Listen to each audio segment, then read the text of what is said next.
Good evening, friends. Welcome back. We're reading Junie Jones, first grader, Aloha-ha-ha, and she is in Hawaii having so much fun. We finished chapter 7 on our last time together, so tonight we'll begin with chapter 8, but I wanted to show you a flower that Mrs. Hewitt was given from Hawaii. One of my friends in our class last year went to Hawaii on spring break. And she brought me back this beautiful flower for your hair. And I just thought it was so pretty. And when I remembered that Junie got to pick flowers in Hawaii, I thought, oh goodness, I want to show my friends. Isn't it pretty? So that's what Junie was picking on the nature walk in our last chapter. And chapter 8 is called Clicking. So let's find out what's going to happen today. We hiked and hiked to the end of the trail. Then Donald gave us granola bars. Plus, we drank Gatorade. Donald liked my flowery head. You look like a walking lehu blossom, he said. I did a frown, a lihu wada wuda. I said, a lehu blossom. The flowers in your hair are lehu blossoms, he explained. Lehu blossoms are a favorite food source for a little red bird called an apapani. Interesting. I stared at that man for a really long time. You have way too much information in your head, Don. Don laughed really loud, and then I laughed too, only it wasn't actually a joke. After we rested, we started hiking back to the bus. Mama and Daddy and I went last again. Only this time I had to walk even slower on account of the flowers kept falling out of my hair.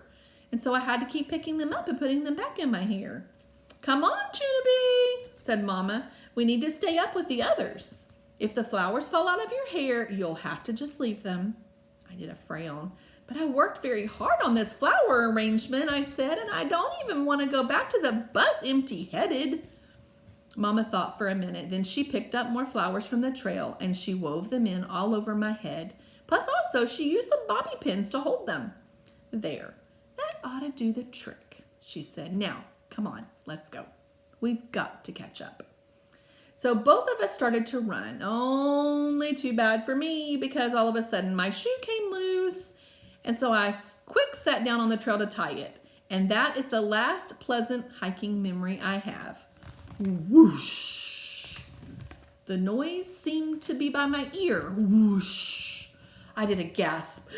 A teensy red bird flew right by my face. I sat there real frozen.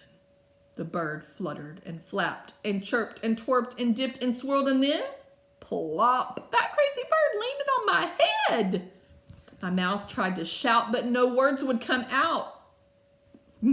I quick stood up and tried to shoo him away, but he just flapped and flopped and fluttered some more, and he kept right on staying there. Then finally my voice came back to normal. Bird, bird, 911, bird, bird, I screeched. Mama and Daddy came running back to me. Their mouths fell open too. Then they tried to shoo the bird away too, but it still kept flapping and flopping and fluttering all around. Suddenly, Mama covered her mouth with her hand. Oh my goodness, I think the bird is stuck, she said. I think the bird is tangled in her hair. My eyes got big and wide. Tangled? I yelled. The bird is tangled in my hair. Are you kidding me?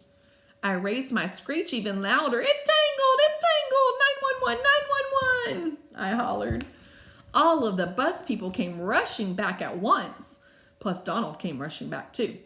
He came to stop in front of the group. Then he quick gathered himself together and he started giving orders. Okay, now I need everyone to go back to the bus now, he said. Please. The old people hurried away. Then Donald turned to Mama and Daddy and he made his voice very calming. Okay, Mom and Dad, step away from the bird, he said. Mother and Daddy looked at each other, then both of them stepped away. After that, Donald walked me to a real slow place, and he squatted down next to me, and he held my hand. You okay, honey? He said. I rolled my eyes. I've got a bird on my head here, Don. How can I be okay? Donald smiled. I don't know. You look pretty brave to me, he said. I thought for a minute and I did a sigh. I'm not, Donald. I'm not brave. I'm afraid of a jellyfish and eels. Donald shrugged. Join the club, he said. After that, he gave me a pat and he told me my final instructions. Just hold your head perfectly still, he said, and I'm going to walk behind you and I'm going to untangle this little guy, okay? My heart pounded really fast. Okay, I said, and I stood as still as I could be. Donald's voice kept talking really quiet and calm. In all of my years as a nature guide, I have never seen a sight like this, he said. I raised my eyebrows. Really, Donald? Really, he said. I wish I had a picture of this. A picture of this would be 1 in a million. That's when it hit me. I did a gasp. Donald, I have a camera, I said. I pointed to my backpack lying on the trail. It's right over there. Oh my goodness, I completely forgot about that. Then Mama bent down real slow and she got the camera from my backpack and click, click, she took a picture. I kept on staying still. I felt Donald pick up the bird real gentle and he untangled its feet from my hair. Click, click. Mother took another picture. Then, hooray! And here's her picture, a bird in the hair. You see that bird up there? And all the flowers? Only Junie B. Jones could get herself in a mess like that. Donald held his hands out and he showed me the teensy little red bird. Look, see? Not one feather harmed, he said. Good job, young lady. I smiled real relieved. Good job to you too, Donald, I said. And there's the other picture of the bird in his hands. He got it out of her hair. He winked at me. How about if you and I go release this little fella back to the trees, he said. He's going to have a pretty exciting story to tell all his friends, isn't he? I thought about show and tell. Huh, yeah, we're both going to have an exciting story to tell. After that, I took the camera from Mama and me and Donald went down the trail a little way. Donald set the little bird on a rock. He kept his hands around the bird gently. Ready? Said Donald. Ready, I said. Donald took away his hands and flap, flap, the bird started to fly. I just began snapping pictures very fast. Click, click, click, click, click, click. There we go. A bird in the tree and bye-bye birdie. Huh. How fun. Then, zoom, it flew away. For a second, I stood there real silent. Donald stood real silent too. Whoa, I said finally. Wow, said Donald. We looked at each other and smiled. Then I aimed my camera one more time. Click, click. My new friend Donald. So there's Donald. What a helper.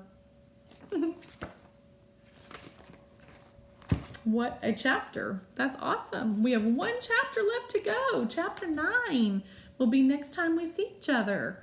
I hope you have a wonderful evening. Snuggle up, get some good sleep in. Sweet, sweet dreams. And I'll see you next time so we can finish up the book. Junie B. Jones, Aloha-ha-ha. See you next time. Mwah. I miss you.